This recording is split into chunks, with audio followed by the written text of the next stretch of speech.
U prostorijama Vijeća Kongresa bošnjačkih intelektualaca u Sarajevu juče je potpisan memorandum o saradnji te institucije i Bošnjačkog nacionalnog vijeća u Srbiji.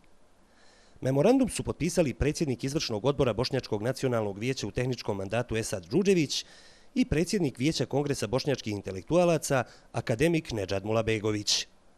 Memorandumom je predviđena zajednička saradnja u oblasti kulture, naučne, istraživačke, izdavačke, poslovne i drugih oblasti, što ima za cilj unapređenje bošnjačkog identiteta.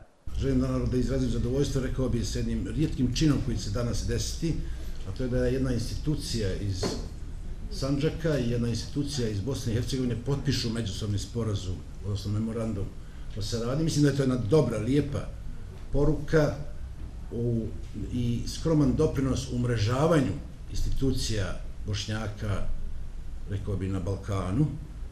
Predsjednik Vijeća Kongresa bošnjačkih intelektualaca akademik Nedžad Mulabegović smatra da je potpisivanje memoranduma od strateške važnosti za bošnjački narod. U bošnjačkom narodu ipak nam nedostaju određene veze i konekcije, određena druženja, određene razmjene mišljenja koji bi trebali, ako Bog da kao i kod ostalih naroda ipak dovedu do jednog zajedničkog konsenzusa u smislu definisanja nekih osnovnih postulata bitnih kako za sadašnjost, posebno za budućnost, odnosno one generacije koje tek dolaze. Ovom je prilikom održana tribina pod nazivom Bošnjačka riječ, da li se čuje dovoljno.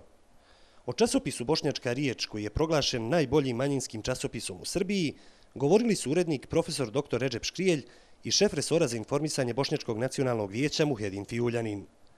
Prisutnima je prikazan i kratkometražni dokumentarni film Sandžački Bošnjaci u produkciji Centra za bošnjačke studije.